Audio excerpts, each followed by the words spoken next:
corazón está dispuesto, oh Dios. Cantaré, tronaré salmos a tu nombre, porque tú eres nuestro Redentor, nuestro Creador, a quien ama nuestra alma. En esta hora, Señor, te exaltamos, te bendecimos, te damos gloria, en unión a millares y millares de creyentes en el planeta que también te glorifican y te dan gloria. Queremos darte las gracias por congregarnos en esta tarde para bendecirte, glorificarte, exaltarte.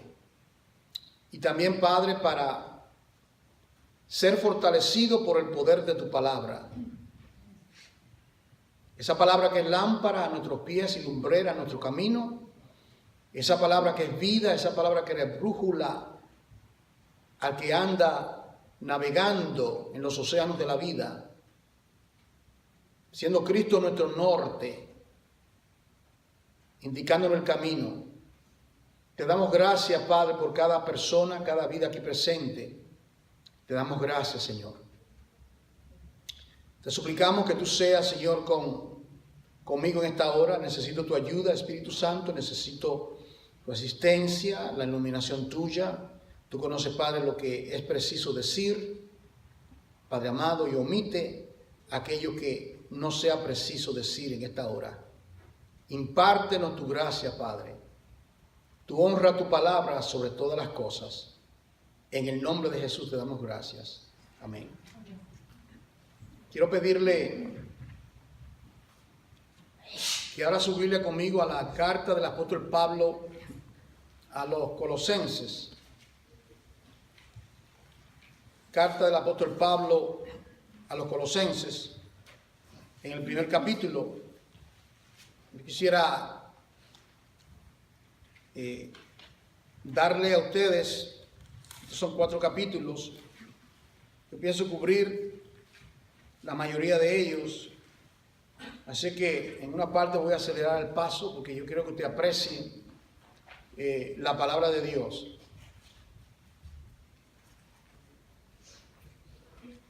La particularidad de esta carta a los Colosenses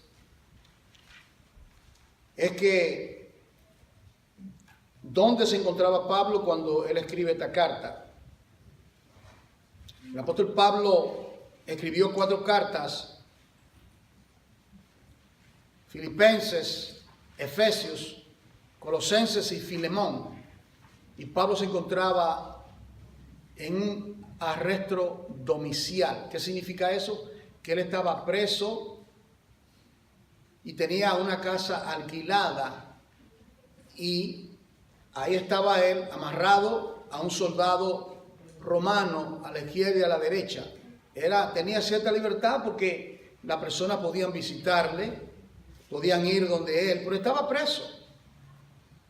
Y ahí, durante esos 2 años, el Señor le dio estas gloriosas epístolas que nosotros, el día de hoy, pues nosotros disfrutamos. Y aquí hay un mensaje muy importante para nosotros, hermanos, poder discernir con relación a lo que Pablo nos dice en esta carta. El apóstol Pablo no había fundado esta iglesia, él no era el fundador, el que lo comenzó, como la iglesia de los tesalonicenses, la iglesia de los gálatas, sino que otra persona la había comenzado. Cuando él estaba en Éfeso esos años, él allí predicó la palabra, predicó el evangelio, y allí había un hermano llamado Epafras, y Epafrodito también le llaman, y ahí Epafras, que era de Colosa, había conocido a Pablo y era parte de aquellos que Pablo había ganado para el Señor. Y ahora Pablo se encuentra preso, y en la iglesia de Colosas surgen serios problemas, ¿verdad? Grandes problemas había en la iglesia de Colosas. Y Epafras no tenía el entendimiento la sabiduría para poder contrarrestar los problemas que había en la iglesia. ¿Qué hace Epafras? ¿Qué hace usted cuando usted quiere hacer algo y usted no puede? Usted busca ayuda. Usted busca ayuda. Entonces el apóstol Pablo, Epafras lo que hace es que él da el largo viaje. ¿Sabe cuántas millas? 90 millas. No sé si son 145 kilómetros, no sé bien, pero 90 millas da ese viaje. 90 millas a caballo, ya usted sabe. No sé de qué manera llegó, pero él sabe que Pablo está en la prisión y él va a una consulta con el apóstol Pablo para explicarle lo que estaba aconteciendo en esa iglesia. Algo está mal, algo está aconteciendo mal. ¿Qué estaba aconteciendo? Bueno, que se habían introducido falsas enseñanzas en la iglesia de Colosa. Y los problemas, podíamos decir que habían tres problemas. Dice, Epafras llega a la cárcel, se dan un abrazo, se saludan y le dice Epafras: Pablo, hay grandes problemas en la iglesia de Colosas, mi amado hermano. Pablo le pregunta: ¿cuáles son los problemas? Recuerden, Pablo no podía viajar, Pablo estaba preso. Es decir, que Pablo lo que tenía que hacer de una manera rápida, de una manera diligente. Hermano, y es una cosa increíble, cómo en esa estadía de Epafras en la cárcel con Pablo, cómo él pudo escribir esta epístola, que es de tanta bendición a tantas personas a través de tantos siglos. Toma su pluma y comienza a notar cuáles eran los problemas. Problema número 1. Los hermanos de Colosas tenían una percepción incorrecta de quién era Cristo.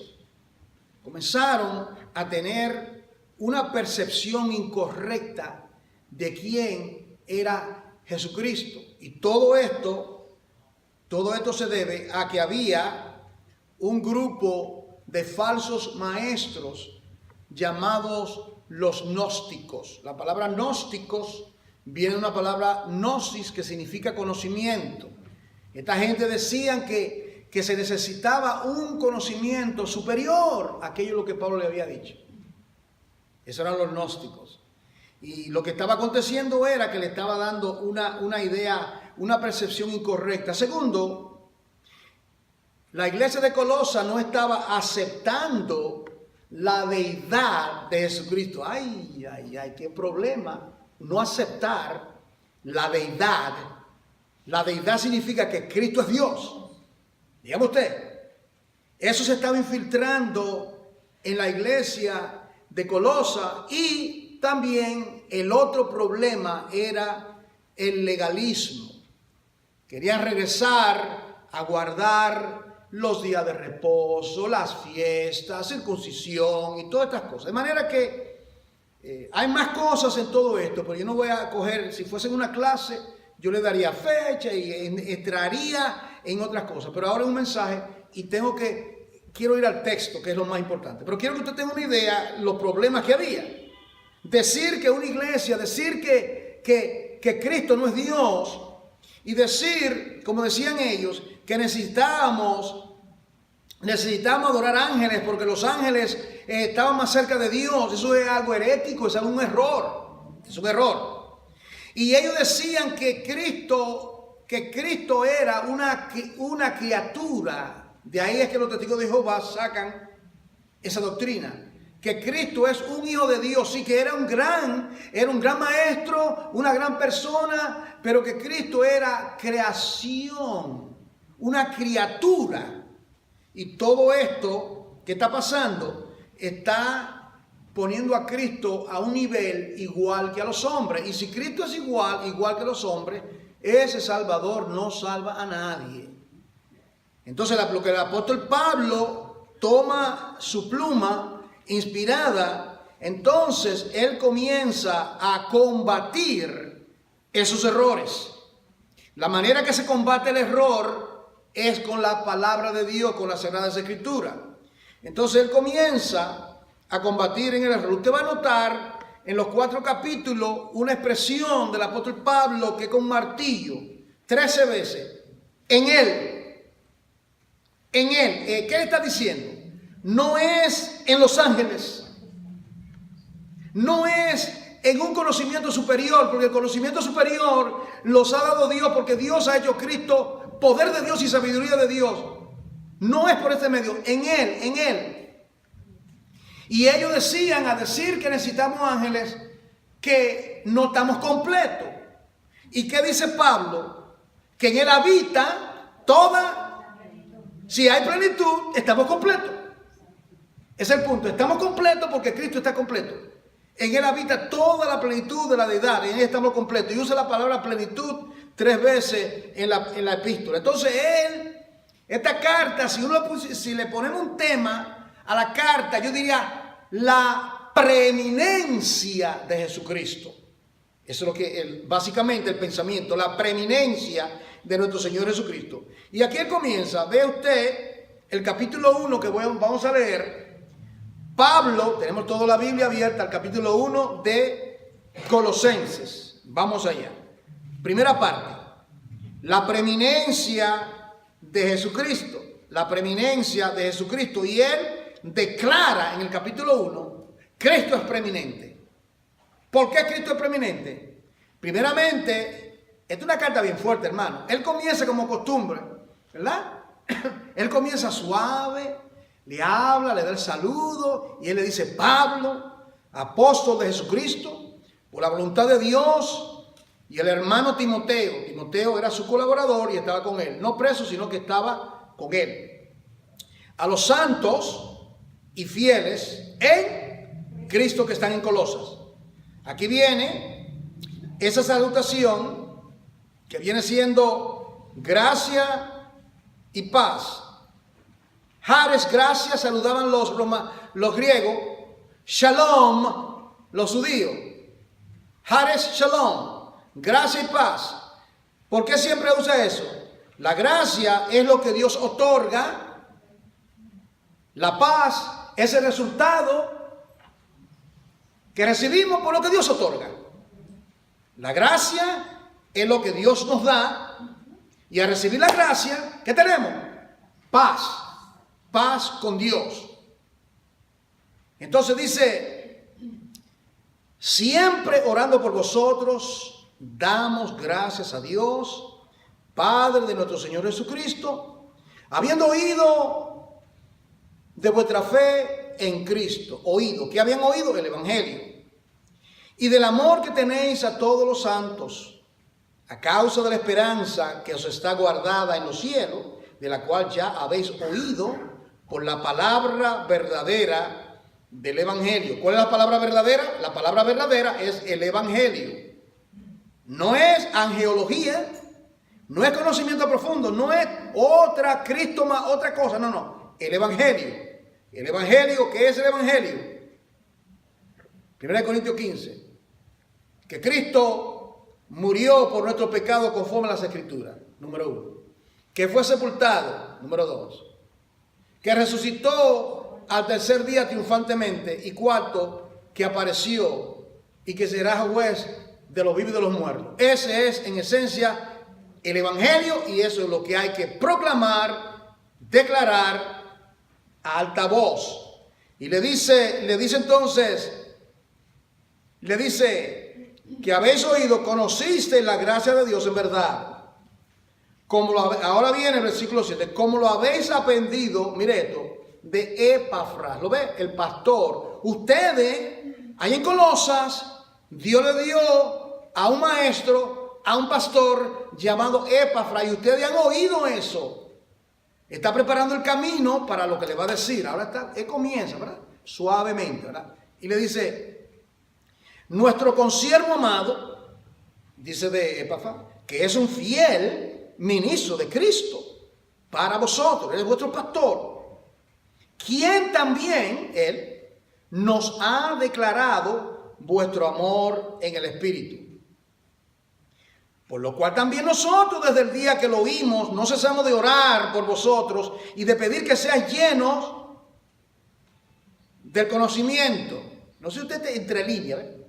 Entre líneas hay que entender por qué Pablo usa esa palabra, dice conocimiento, porque ellos decían que uno necesitaba un conocimiento superior, que necesitaba conocer un poco de angelología, que necesitábamos conocer otra filosofía que él le habla, otras cosas había que saber, aprender, aparte del evangelio. Y él le dice, no, ustedes, que estoy orando, que sean llenos del conocimiento de su voluntad, en toda sabiduría e inteligencia espiritual.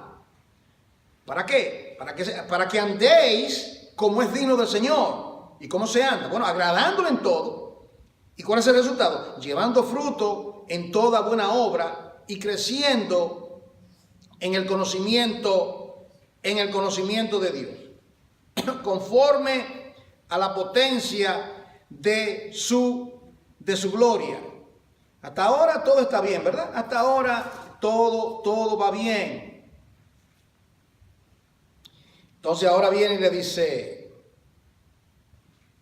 fortalecidos con todo poder, conforme a la potencia de su gloria, para toda paciencia y longanimidad, con gozo, dando gracias al Padre que nos hizo aptos para participar de la herencia de los santos en luz. Ahora, ¿por qué que Cristo es preeminente? ¿Por qué que Cristo es preeminente sobre todas las cosas? Él es preeminente por el mensaje que nos trae el Evangelio. Miren lo que va a decir en el capítulo 1, de versículo 1 al 12, Pablo va a decir 4 cosas. Él va a decir, Cristo es preeminente en el mensaje del Evangelio. Es preeminente en la cruz, es preeminente en la creación, es preeminente en la iglesia y es preeminente en el ministerio del apóstol Pablo. Y nosotros podemos decir, Cristo tiene que ser preeminente en nuestras vidas. No solamente de boca, preeminente, que Él sea el primero. Que Él sea el primero. Entonces ahora Él continúa y dice entonces en el versículo 13, ¿qué ha hecho Cristo? Número 1, nos ha librado de la potestad de las tinieblas. ¿Y qué ha hecho? Nos libra y nos traslada. En otras palabras, vivíamos en un reino donde el diablo era nuestro padre.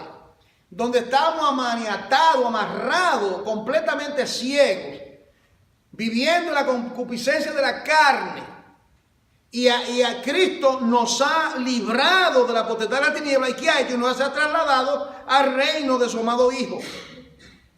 ¿Dónde están los verdaderos creyentes en estos momentos? Los verdaderos creyentes han sido trasladados de la potestad de la tiniebla y han sido trasladados, librados y trasladados al reino de su Hijo amado. Le voy a dar un ejemplo. ¿Qué hizo Dios cuando libró a Egipto del éxodo? Lo libró, ¿qué hizo después? Lo trasladó, ¿a dónde? A la tierra de Canaán. ¿Ve el asunto? No, lo libra y nos traslada. No nos deja a nosotros ser guiados por nuestros propios caprichos. Ahora, dice aquí, dice versículo 14, dice, en quien nos libra, tenemos redención por su sangre.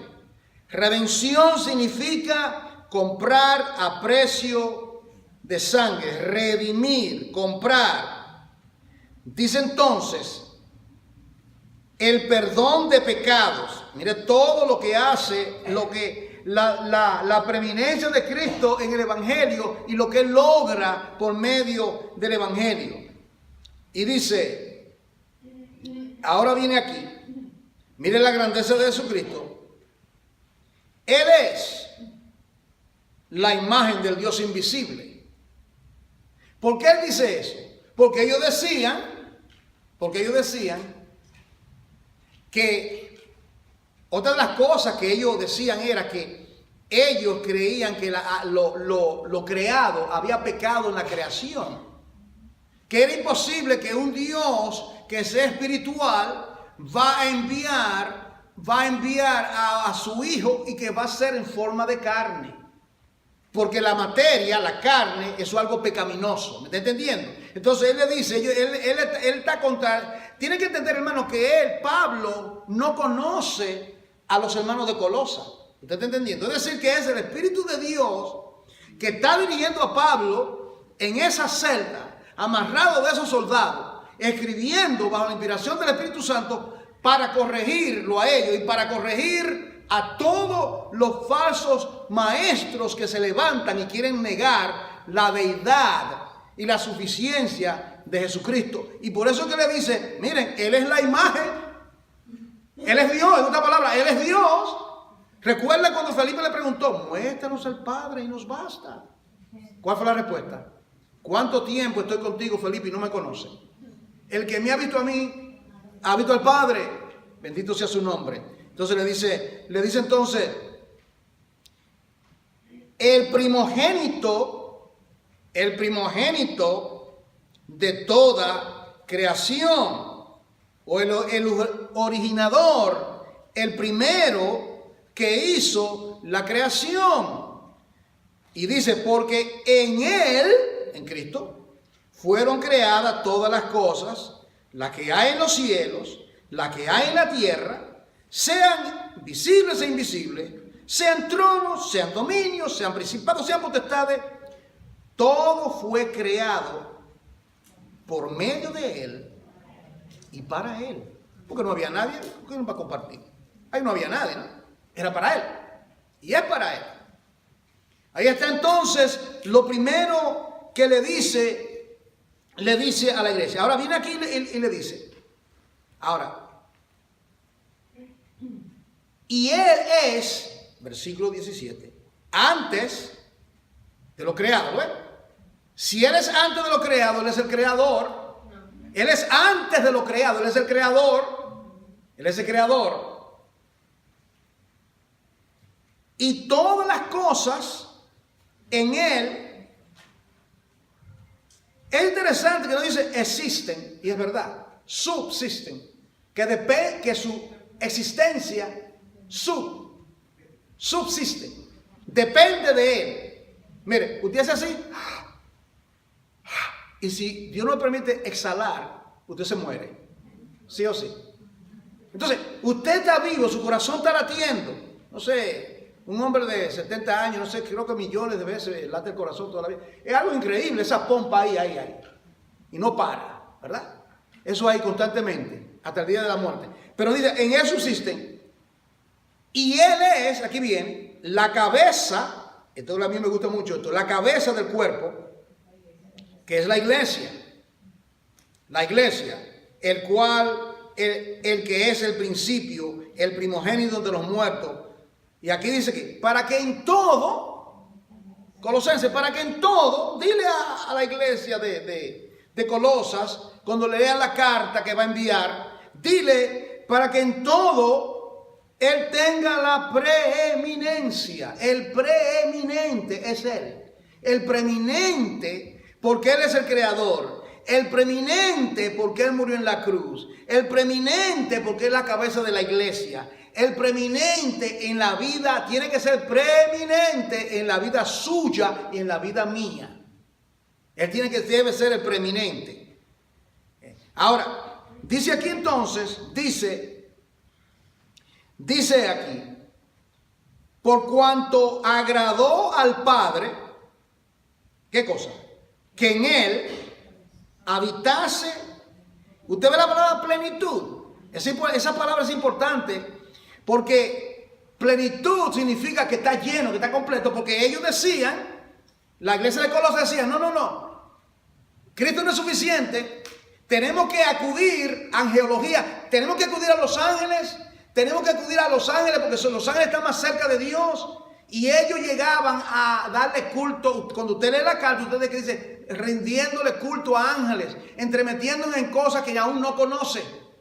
Eso es lo que estaba pasando en la iglesia. Ahora, la pregunta es si eso está pasando hoy en algunos círculos cristianos, y definitivamente que sí.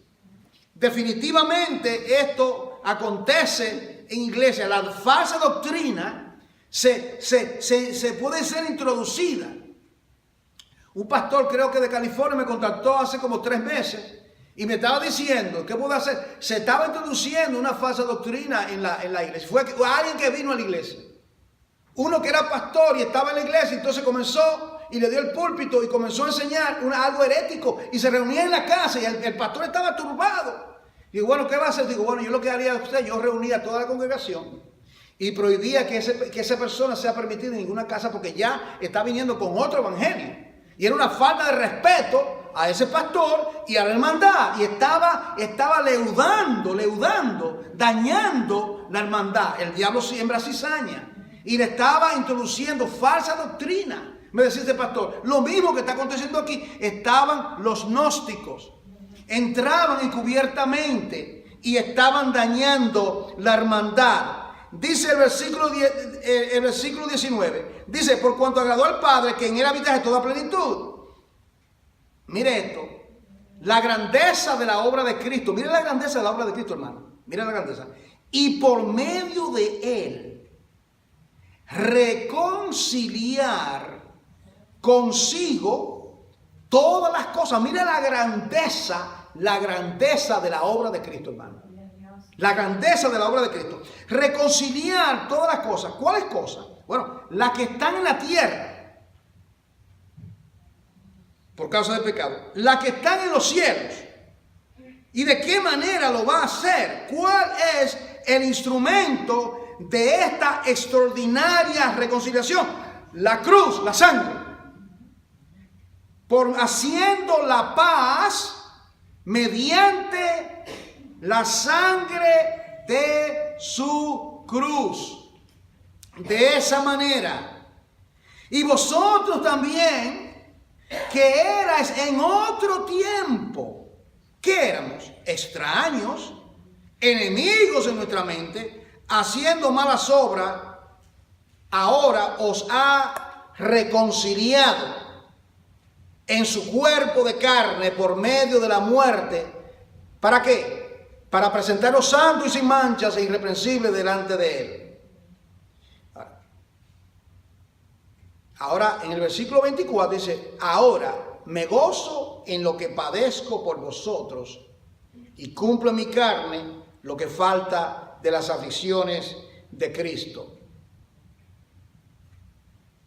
que es la iglesia. Y él dice, yo soy ministro, administrador. Ahora, vaya ahora al capítulo 2. El capítulo 2, ahora el apóstol Pablo habla en el capítulo 1 de la preeminencia de Jesucristo. Aquí ahora, en el capítulo 2, él advierte del peligro que se estaba infiltrando y cómo la preeminencia de Cristo es defendida a capa y espada, la suficiencia de Cristo. Mira lo que le dice en el capítulo 2. Le dice, porque quiero que sepáis cuán grande lucha tengo por vosotros. Es una lucha, hermano, una lucha. Dígame usted, hermano. Si en una congregación entra una falsa enseñanza y el apóstol Pablo, que está a 90 millas de distancia, hermano, 90 millas de distancia de Colosas, él nunca no viajó a Colosas, fue por medio de Epafras que esa iglesia fue establecida. Entonces él no conoce a sus hermanos, ama la iglesia y dice, yo tengo una gran lucha por vosotros, por los que están en la Odisea y por todo lo que nunca han visto mi rostro. ¿Lo ve ahí? No han visto mi rostro. Para que sean consolados sus corazones, unidos en amor, hasta alcanzar todas las riquezas de pleno entendimiento, a fin de conocer el misterio de Dios, el Padre y de Cristo. ¿Cómo se conoce ese misterio? ¿En quién? Primeramente tenemos que ir al cofre donde está la sabiduría. ¿Dónde está la sabiduría? Están escondidos todos los tesoros de la sabiduría y del conocimiento. En otras palabras, yo no necesito conocimiento de los gnósticos. Yo no necesito ir por medio de un ángel. Yo no necesito, como él le dice, huecas en el versículo 8. Él habla de esas filosofías huecas, lo que le estaban enseñando. Nosotros no necesitamos todo esto. Estamos completos en él.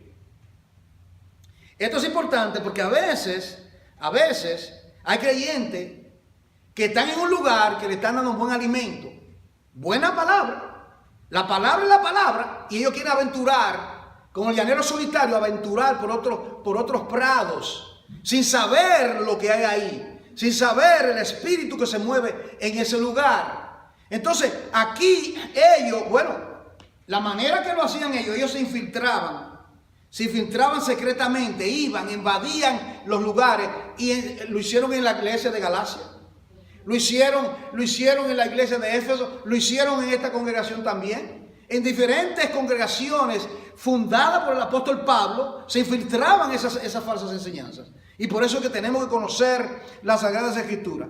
Ahora, entonces aquí, él le dice, aquí en el versículo 6 le dice, ¿qué es lo que tienen que hacer ustedes, colosenses? Bueno, mire, versículo, la manera que ustedes recibieron al Señor, anden en él.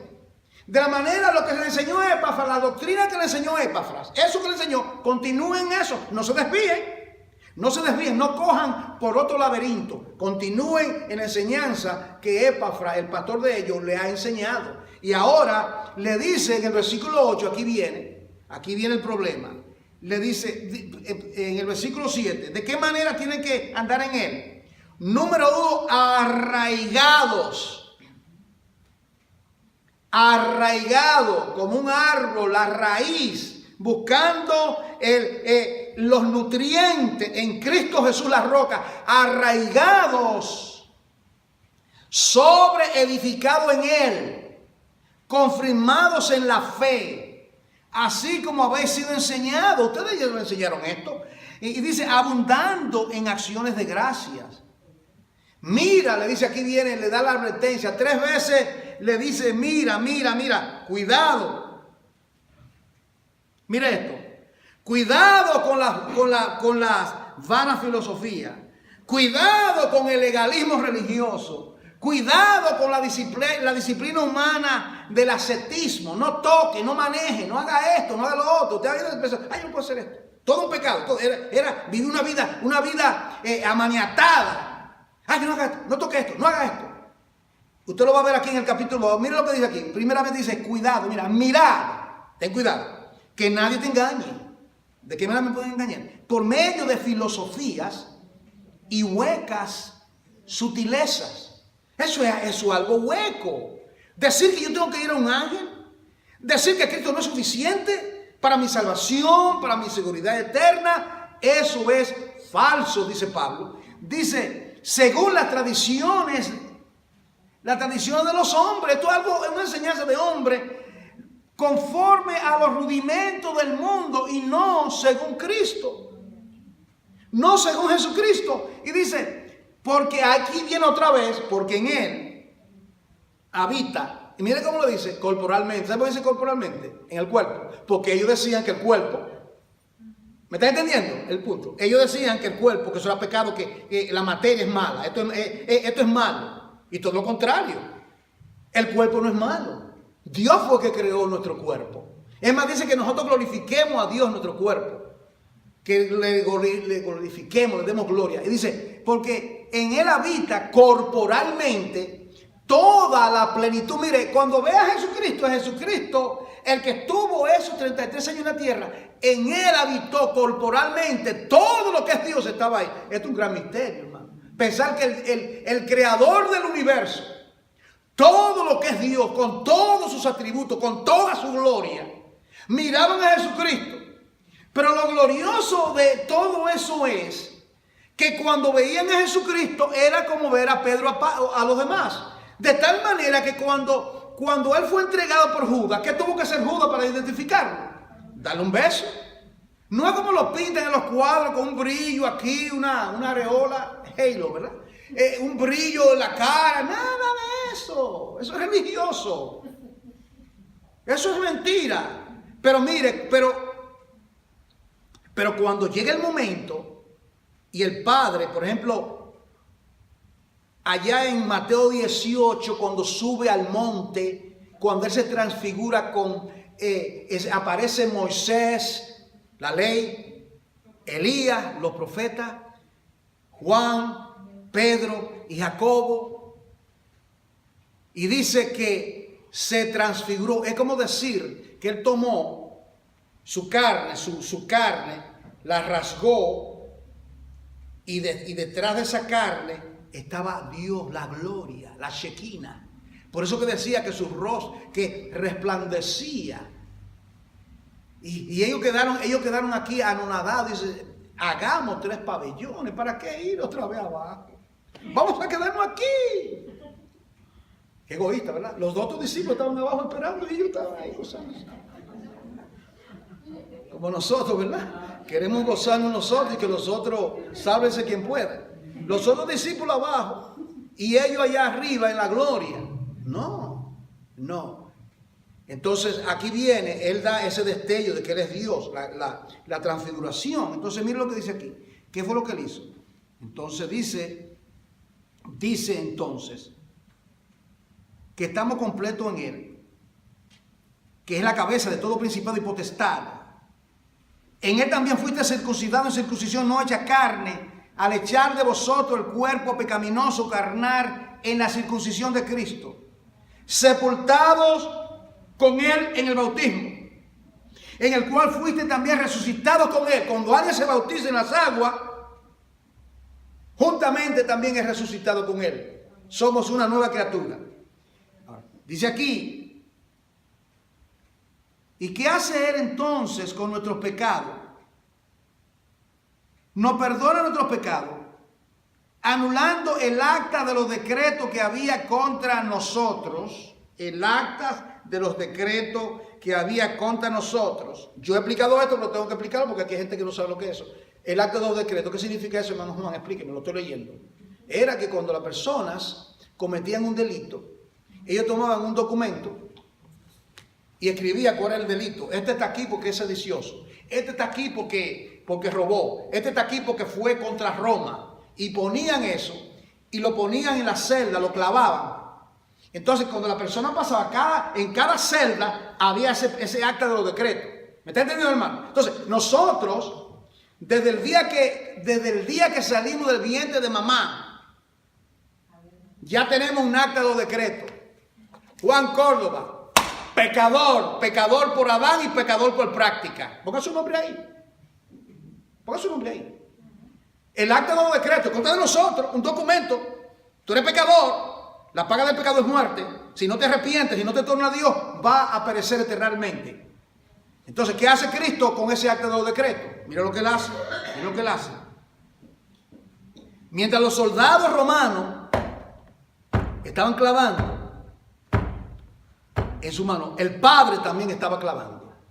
El Padre toma el acta de los decretos de todos los pecados suyos, hermano, todos sus pecados, desde que tiene uso de razón hasta el último pecado en su vida, en todos sus pecados, pasado, presente y futuro.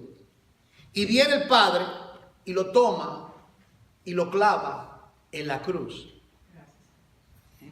Lo clava en la cruz. Dice aquí, anulando, ¿sabes lo que es anular, no? Cancelar, ¿verdad? Anular significa cancelar. Cancelando ese documento y el diablo podía hacerlo. El diablo decía, mira, ¿esto por qué hace? Pero mira, si a Job, que era justo, pero tú lo considerabas, mira, lo tienes rodeado. Quítale todo lo que tiene. Él te busca porque tú lo has bendecido. Mentira del diablo. Porque nosotros no le servimos a Dios por lo que Él nos da y nos da mucho, sino por quién es Él. Porque Él es nuestro Salvador, nuestro Redentor, quien ama nuestra alma, es nuestro Dios para vida, para toda la vida. Esto no es un juego que tenemos aquí. Queremos ser verdaderos cristianos. Entonces dice aquí que Él tomó ese documento en contra de nosotros. En otras palabras, yo creo que usted entienda esto. Un pecador que no es salvo, el día del juicio, el Padre va a tener el decreto en la mano. ¿Usted me está entendiendo? El decreto no fue anulado porque no hubo arrepentimiento, no hubo salvación. El decreto va a estar ahí y el diablo ciertamente, ese no fue redimido. Pero nosotros, los que estamos a la derecha, el acta de los decretos fue anulado. Consumado es, terminado está, para siempre. Es una salvación eterna.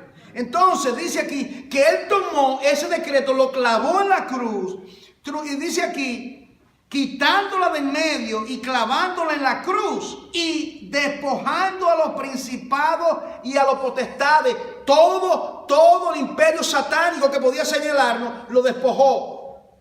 No, el diablo no tiene poder sobre nuestras vidas. Así que por favor, hermano, yo he dicho esto muchas veces, no le dé crédito al diablo que no tiene.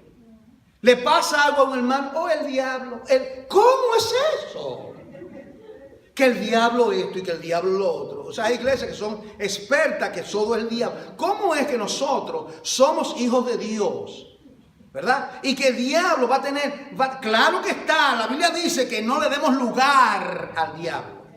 Cuando uno le da lugar al diablo, él no solamente mete la cola, él mete todo ahí, hermano.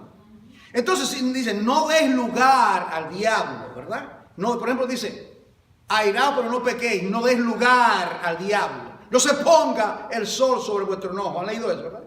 Uno le puede dar lugar, ¿verdad? Le puede dar lugar, pero no debemos darle lugar al diablo. Entonces dice aquí que él clavó esos decretos. Ahora viene aquí esta parte de cierto ascetismo, un asceta. Esa persona que, por ejemplo, los monasterios, ustedes hablan de los monasterios, ¿verdad? Católicos, los monasterios que no tienen ni ventana. Entonces las personas se encierran ahí y se apartan del mundo y no quieren comer, se ponen a ayunar, quieren mortificar su cuerpo, hacer cosas como que quieren agradar a Dios de esa manera. Algunos de nosotros no vamos así, ¿verdad? Oh, no. Fue solamente a mí que lo vistieron con un vestuario de San Antonio, porque yo estaba enfermo y mi mamá quería que me sanara. Y me puso un vestuario de San Antonio. Terrible fue eso, hermano, cuando yo era muchacho. Eso era terrible. Un muchacho, yo andaba con eso, creo que era marrón. Y yo no quería salir en la calle. Eso es ascetismo, la ignorancia, la religiosidad. Eso es lo que está pasando. Miren lo que pasa en la iglesia de Colosas. Miren lo que pasa. Miren lo que dice aquí. Dice aquí entonces, dice, por tanto, nadie os juzgue en comida o bebida. ¿Lo ve ahí? Por lo que tú comes o lo que tú bebes. No. O en cuanto a día de fiesta. ¿Qué día de fiesta? Luna nueva, día de reposo. Legalismo. Todo lo cual, ¿qué es todas esas cosas? Esas cosas fueron dadas, sí. ¿A quién se las dio Dios todas esas cosas? A Israel, el antiguo pacto. Cumplió su propósito, eso era sombra. ¿Usted entiende lo que es sombra? La sombra y el cuerpo. La sustancia es el cuerpo. Dice aquí, sombra de lo que ha de venir. ¿Y qué era lo que había de venir? Bueno, pero el cuerpo.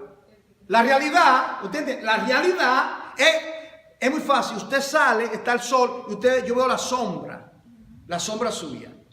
Yo no digo, oh, mira, esa es Margarita, no la sombra de Margarita. ¿Está entendiendo? La sombra, es una sombra. El cuerpo, lo importante, la persona. Entonces, la sombra era lo del Antiguo Testamento. Todo el simbolismo, eso era la sombra. Pero ya que Cristo vino, ¿vamos a seguir con la sombra? ¿Me está entendiendo? Vamos a seguir. Ay, tú tienes que guardar el día de reposo. Pero yo trabajo. Yo no puedo guardar el sábado. Yo trabajo el sábado en una compañía. Tengo 30 años. Yo no puedo. Bueno, deja el trabajo. ¿O sí? Manténme entonces. Hay creyentes. La falta de entendimiento que hay a veces es increíble. Entonces, no. Cristo es nuestro día de reposo. Nosotros reposamos en Cristo todos los días. El día de mañana es un día glorioso si Dios me lo da. Porque ese día yo voy a glorificar a Dios desde que yo me levanto. Mi primer pensamiento es el Señor, su palabra, orar por los hermanos. Eso es lo importante. Nosotros estamos en reposo. Desde el día que el Señor nos salvó, estamos en el día eterno de reposo en Cristo Jesús. Entonces dice, ustedes están guardando día de reposo. Luna nueva. Eso es sombra. Otro error, míralo aquí, nadie te prive de vuestro culto, dándole culto a los ángeles. Usted lo ve ahí, hermano, lo que le estaba diciendo al principio, culto a ángeles, angelología. Porque ellos decían que los ángeles eran emaciones de Dios, eran que salían de Dios, y una de ellas fue Jesús. Por eso es que los testigos dicen que él fue una criatura, un ángel, poderoso y grande. Eso es error, de ahí viene eso. Ángel dice, no. Dice, entremetiéndose en lo que no han visto. Ustedes están viendo los ángeles. Dice, ustedes se están entremetiendo en lo que no han visto. Dice, vanamente hinchado por su mente carnal. Ahora, voy a dejar eso ahí porque quiero tocar el capítulo 3. Ahora, vamos al capítulo 3 un poquito acá. Capítulo 3 ahora. Ahora, en el capítulo 3, aquí hay un despliegue de la preeminencia de Jesucristo. Él ya le dijo a ustedes, todas esas prácticas, toda esa invasión de falsa enseñanza, todo esto no tiene absolutamente nada que ver con la plenitud y la gloriosa persona de nuestro Señor Jesucristo. Y ahora él entra en el capítulo 3.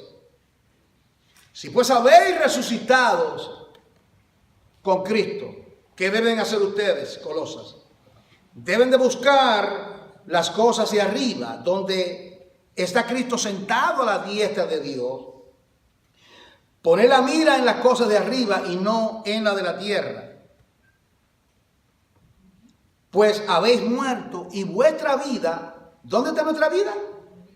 ¿Dónde está tu vida, amado? Nuestra vida está escondida con Cristo en Dios. Me acuerdo de esa canción. Y nadie me la puede robar, porque mi vida, ¿cómo que dice? Mi vida está escondida en Dios. Nuestra vida está escondida en Dios. Bendito sea su nombre. Dice, cuando Cristo vuestra vida, me fascina esa expresión, hermano. Cristo nuestra vida se manifieste. ¿Qué va a pasar? Entonces nosotros también seremos manifestados en Él en gloria.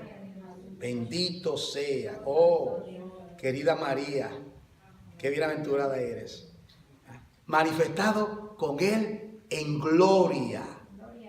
En gloria. Ahora viene que se requiere pureza personal. ¿Lo ve? Tenemos que hacer morir lo terrenal. ¿Qué es una cosa terrenal? ¿Qué tenemos nosotros que luchar constantemente? Fornicación, impureza, pasión desordenada, malos deseos, avaricia. Porque todo eso es idolatría. ¿Y por qué le llamo idolatría? Yo creo que idolatría era adorar a un Dios. Sí, porque esas cosas se convierten en un Dios. Esos son diosesitos. La gente cree que idolatría es sobre una estatua. No. Eso es idolatría porque eso es más importante que Dios y toma el lugar de Dios y eso se convierte en idolatría. Dice, esas cosas... Colosenses, la ira de Dios viene sobre los hijos de desobediencia. Y ustedes en otro tiempo anduvieron en ellas, ustedes vivían en ellas, Colosenses, no. Pero mire, dejen también estas cosas, mira, dejen la ira, el enojo, la malicia, la blasfemia, palabra deshonesta de vuestra boca. No mintáis los unos con los otros, porque ustedes se han despojado de viejo hombre con sus hechos. ¿Qué tienen que hacer? Bueno, revístanse del nuevo. ¿Y cuál es el nuevo? El cual, conforme a la imagen del que lo creó, se va renovando hasta el conocimiento pleno. Donde no hay judío ni griego, circuncisión ni circuncisión, bárbaro ni escitas, ni siervo ni libre, sino que en Cristo, que Cristo es el todo. Y en todo, el todo y en todo, el todo en un humilde campesino, en un bárbaro, un griego, el todo en un educado, erudito judío, en todo, no importa el estatus. ¿Sabe que en Cristo ya no hay clases? No hay clases en Cristo Jesús. Dios no nos mira a nosotros como, oh, tú eres hombre, tú eres mujer, tú eres educado. No. Somos el gran nivelador. Él no ve todo.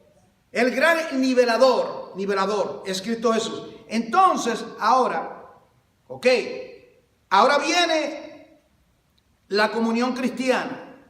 La comunión cristiana, versículo 2, 3:13. Vestidos pues como escogidos de Dios, con entrañable misericordia, de benignidad, de humildad, de mansedumbre, de paciencia. ¿Qué tenemos que hacer, hermano? Tenemos que soportarnos.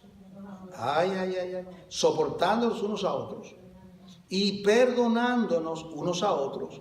Si alguno tuviera queja contra otro, ¿qué hay que hacer? Perdonar. ¿De qué manera voy a perdonar? De la manera que Cristo os perdonó. Y pregunta, ¿y cómo que Cristo nos perdona? ¿Cómo que Cristo no perdona? ¿Cómo es? ¿Cuántas veces Cristo no perdona? ¿Quién pecó hoy? No levante la mano. Pecamos, ¿verdad? Es diario. Mira, hermano, dice aquí. Esto a mí, hermano, me enternece el corazón cuando yo leo esta escritura, porque dice aquí, de la manera que Cristo perdonó. Y de eso uno tiene que aprender de todo esto. Entonces dice aquí, debemos perdonar. Sobre todas las cosas, el sobre todo. ¿Cuál es el sobre todo? Vestido de amor. Entonces que los coach en una cultura dicen el sobre todo. El coach de nosotros es el sobre todo, vestido de amor. ¿Por qué? Que es el vínculo perfecto. Una de las cosas que debemos pedirle a Dios que nos enseñe a amar, hermano. Nosotros, que nos enseñe a amar. Enséñanos a amar. Y a perdonar. A perdonar. No tenemos tener cosas en el corazón. Lo que me hizo. Y a veces es así. Y tenemos verdaderamente que perdonar. Yo digo esto sí. Una ofensa en el matrimonio o tu ex cónyuge o algo que ha pasado, uno tiene que perdonar. Dios ordena que se perdone. Que perdone. ¿Cuántas veces? Gracias por informarme. Ahora, dice aquí entonces, mire esto. La paz de Dios gobierne vuestros corazones, a la cual fuiste llamados a un solo cuerpo, y ser agradecidos. La palabra, usted nota que el mensaje es más Biblia que otra cosa, usted ha notado, ¿verdad? Hoy es diferente, hoy es más Biblia, más el texto bíblico que otras explicaciones.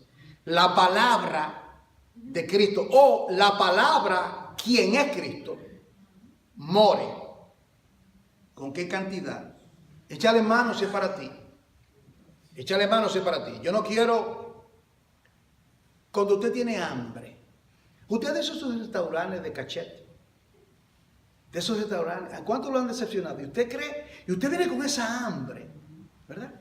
Yo no soy de Europa, yo soy latino. Y me viene a mí con una papita que que una mordida se va. Un bistec casi microscópico. Usted sabe que nosotros comemos, ¿verdad? ¿O sí? Entonces, ¿cómo es que en lo espiritual, en las cosas espirituales, nosotros vamos a querer poca cosa? ¿Usted está conforme? Yo no. Oh, no. Como dice el corito favorito de mi pastor, yo quiero más y más de Cristo. Constantemente, yo quiero más de su poder. Yo quiero más de Cristo, más de su palabra. En estos días tan malos, yo necesito. Porque vienen días malos, hermano, vienen días malos. Vienen días, si uno no está firme, hermano, te puede arrastrar cualquier ola. Vienen los problemas, vienen las situaciones en la vida suya. Una prueba grandísima puede venir a su vida. ¿Y de dónde te va a agarrar?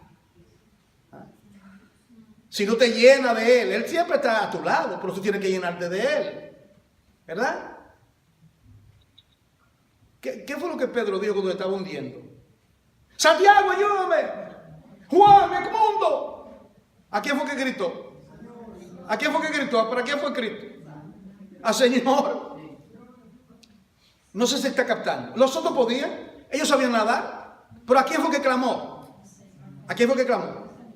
Maestro, perecemos. ¿Usted me está entendiendo? Nosotros podemos buscar ayuda de un hermano y nos ayuda y está bien, pero hay momentos que solamente Cristo puede ayudarme.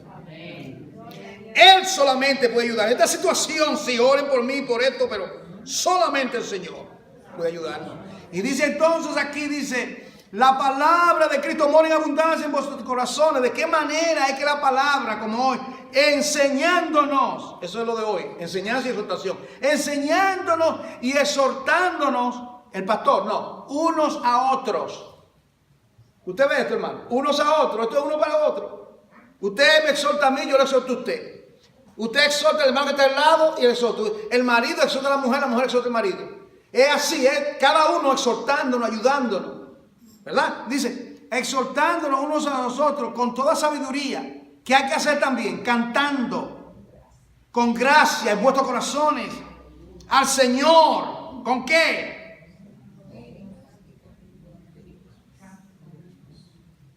Atrio, lugar santo y lugar santísimo. Salmos, himnos y cánticos espirituales. ¿Quién entendió eso? Cada día me acerco, estoy en el atrio, está bien, estoy en el atrio, está bien. Yo no quiero estar en el atrio. ¿Dónde es que estaba el sumo sacerdote? ¿Dónde era que ministraba el sumo sacerdote? ¿Dónde era? No era en el atrio. ¿Sabes quién estaba en el atrio? Los hijos de Aarón. En el lugar santo, ¿quién estaba? Los hijos de Aarón. En el lugar santísimo, Aarón, el sumo sacerdote. ¿Dónde que está Cristo? En estos precisos momentos. Él está en el lugar santísimo a la diestra de su Padre. ¿Y qué hace Él? Intercede por nosotros. Pero ¿para qué interceder? Yo tengo que buscar, yo tengo que orar a Él. ¿Cómo Él va a interceder si yo no voy donde Él? Si yo no lo busco a Él, si yo no lo imploro a Él, le pido a Él que me ayude en mis debilidades.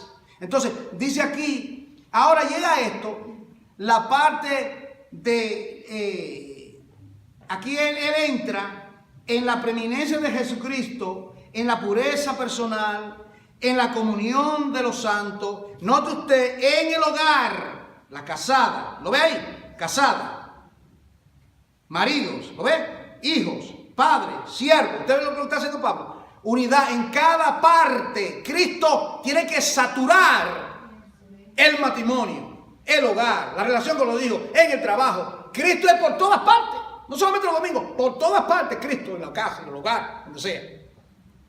En su casa, Cristo tiene que estar en todo en Cristo. Los matrimonios, tiempo para orar juntos, estudiar juntos, leer juntos, interceder juntos. No solamente pelear juntos, no. Eso no. Algunos se rieron, yo no sé. Vamos a investigar después. Ok. Dice aquí entonces, los siervos, los amos, los maridos, los hijos, aún en el trabajo, usted ve, en el trabajo. Voy a llegar al capítulo 4, y gracias a Dios que, aunque sea vuelo de pájaro, vamos a coger el todo completo. Vamos al capítulo 4, hermano. Esta va a ser la última parte. Mire aquí, ahora, el capítulo 4 tiene que ver con el testimonio cristiano y el servicio cristiano. Usted va a notar, mire, yo le voy otra vez para que usted capte, la preeminencia de Cristo es declarada en el capítulo 1. Los peligros a la preeminencia de Cristo, ¿cuáles son los peligros? El ascetismo, el legalismo, decir que necesito ángeles, todo lo que ataca eso. Entonces, Pablo viene cortantemente y lo defiende. Y ahora viene la preeminencia de Cristo, se despliega. ¿Cuál es la evidencia que Cristo es el preeminente? Se lo va a poner de una manera que usted lo va a entender bien claro. Si alguien le pregunta a usted hoy, en los días que usted conoció a nuestra querida hermana María, los años, yo la conocí desde el 80, ¿cuál es la evidencia de que Cristo fue preeminente?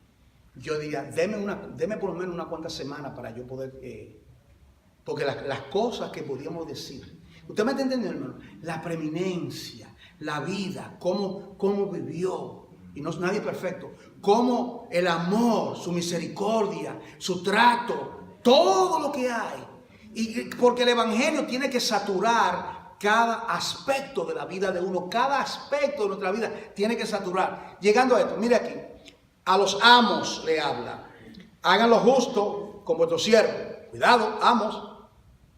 O sea que había cristianos que trabajaban habían cristianos que eran siervos o esclavos en ese tiempo y vivían con amos que eran cristianos. Entonces le dice, bueno, tú eres cristiano, bueno, suelta la tuerca un poco, no lo trate, no lo maltrate, es tu hermano. Ve el asunto. Dice, sabiendo que también ustedes tienen un amo en los cielos. En otras palabras, acuérdate que a un amo que te está mirando a ti, ten cuidado como tú lo tratas. Perseverad en la oración. ¿De qué manera? Velando en ello con acción de gracias. aquí viene, orando también al mismo tiempo por nosotros, es decir, ¿por quién? Por Pablo, Timoteo y toda la gente que iban a la cárcel. ¿Para qué? Para que el Señor nos abra puerta. Mire lo que está abriendo. Mire esto, hermano. Mire esto. No dice para que Dios me abra la puerta de la cárcel. ¿Usted lo ve? Para que el Señor me abra la puerta de la cárcel. Para que el Señor me abra la puerta para la palabra. ¿Y se la abrió el Señor, sí o no? Se la abrió porque Él, estaban esos soldados y personas. Él estaba en arresto domiciliario, en una casa alquilada, era que estaba. Luego, Él lo metieron en una cárcel que era, yo estaba estudiando esto, era una cisterna, de donde sacaron a Pablo para matarlo. Era una cavidad, en la misma, hacían una cavidad bien grande y los presos lo bajaban con soga. Por eso que le dice a ti, que le mande el capote, ¿recuerda? ¿Qué había ahí? Humedad. Ahí había cucaracha, ahí había frío. Y luego, por al lado de esa cárcel, estaba la cloaca, el sewer, pasaba. ¿Sabes lo que es el sewer, verdad? Los desperdicios, las heces. Por ahí bajaba todo esto. Es más, que cuando moría un prisionero, ¿sabes lo que ellos hacían? Ellos no lo enterraban, ellos cogían el prisionero y lo tiraban ahí. Esa tubería se desaparecía. De ahí sacaron a Pablo de ese lugar y lo decapitaron. Él fue decapitado. Pero ahí, ahora, cuando escribió esta carta, él está en una cárcel alquilada. Luego, posteriormente, pues si usted no lo sabía, él fue a esa cárcel donde fue decapitado. Vamos a terminar ahora. Mire esto aquí. Ahora viene aquí el servicio cristiano. Primeramente, debemos andar sabiamente para con los de afuera. Escuche esto. Sabiamente con la gente de afuera. ¿Quiénes son los de afuera? Los que no conocen a Cristo. Okay. Redimiendo el tiempo. Nota, no desperdiciando el tiempo. ¿Cómo debemos hablar, hermano? ¿De qué manera debemos hablar? Sea vuestra palabra siempre con gracia. Esto no es fácil, ¿verdad que no? No es fácil a veces. Dice, sazonada con sal, para que sepáis cómo debéis responder a cada uno. En otras palabras, estamos interactuando en el trabajo, en la oficina, en la calle, aquí, acá, y tenemos que sazonar. Todo lo que a mí se refiere, os lo hará saber Tíquico, amado hermano y fiel ministro y siervo del Señor. Él mandó la carta con este hombre, hereda allá de la iglesia de Colosas, el cual he enviado a vosotros para esto mismo, para que conozca lo que a vosotros se refiere y conforte vuestros corazones con Onésimo. ¿Sabe quién es Onésimo, verdad? El amo de Filemón. Ya vamos a llegar ahí, quizás el próximo mes. Amado y fiel hermano, que es uno de vosotros. A mí me fascina cómo Pablo ponía a todo el mundo al mismo nivel. Como que, yo soy el pastor, yo soy esto. No hay prepotencia. No puede haber prepotencia, hay que ser humilde. Tener un espíritu bajo, de humildad. Dice aquí, y mira que Pablo fue un gran hombre, en ese sentido. Y dice aquí, todo lo que acá pasa os hará saber. Ese Tíquico lo va a enviar para que le dé reporte. Aristarco, mi compañero de prisiones, estaba ahí con él, ¿no? Os saluda. Mira toda la gente que estaban ahí. Marcos, el sobrino de Bernabé, acerca del cual habéis recibido un mandamiento. ¿A qué se refiere? El que escribió el Evangelio según San Marcos. Si fuera vosotros, recibidle. Reciban a Marcos.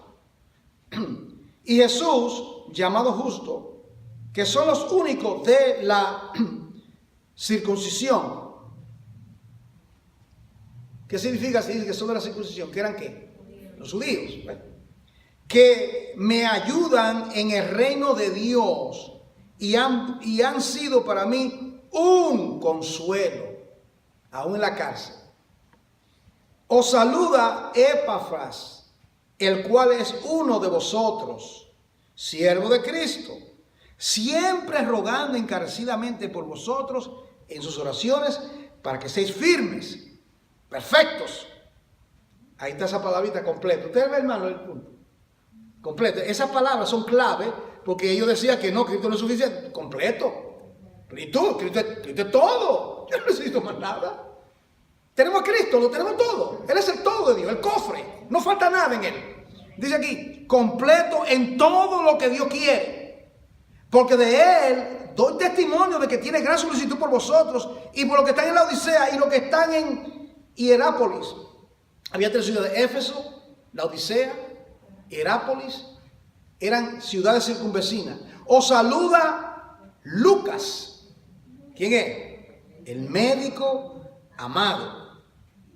Y Demas. Te ve ahí Demas. En ese tiempo estaba bien Demas, ¿verdad? Tú sabes que Demas abandonó a Pablo, ¿verdad? ¿Usted recuerda? Demas me ha abandonado y se fue al mundo y esto y lo otro, ¿verdad? Dice aquí, saludad a los hermanos que están en la Odisea y a Ninfas y a la iglesia que está. ¿Recuerda lo que le dije? Las iglesias, por 2 siglos, la iglesia no, esto es algo, el templo no es esto, ustedes lo saben. La iglesia se reunían por 2 siglos en las casas, en la casa de los hermanos. Cuando esta carta haya sido leída entre vosotros, hace que también se lea en la iglesia de los laodicenses. Había una iglesia de laodicenses. Usted lo ve en el capítulo 2 de Apocalipsis. Y que la de la Odisea la leáis también vosotros. Un consejo para alguien aquí. Decir a Arquipo, mira, ¿qué está pasando, Arquipo? Arquipo, si hay un Arquipo, eso es para usted hoy. Arquipo, mira, que cumplas el ministerio que recibiste del pastor. No, de los diáconos, de la junta, que se junta y nunca se junta. No. ¿De quién lo recibió? Sí, yo he oído eso de junta. Están juntos y siempre están peleando. Una junta y siempre están peleando. Eso no es junta. Si Cristo no está, no hay nada. Okay. La salutación de mi propia mano, de Pablo, acordado de mis prisiones, la gracia sea con vosotros. Amén. Gloria a Dios, no terminado. Solo para comenzar de nuevo. ¿Qué usted va a leer la próxima semana, hermano? ¿Qué carta? Primera y segunda de Tesalonicenses. Que el Señor sea muy exacto. Le quiero darle gracias. Padre, quiero darte las gracias por este tiempo tan glorioso. Oh, Dios mío, Señor, ¿cuánto hay ahí, Padre? Señor amado, te suplico, Padre, te suplico, Padre. Hay cosas ahí que quizá yo no mencioné por el tiempo, por lo que sea, Padre, pero tú puedes subrayarlo, magnificarlo en nuestros corazones. Ayúdanos, oh Dios, en el nombre de Jesús. Amén.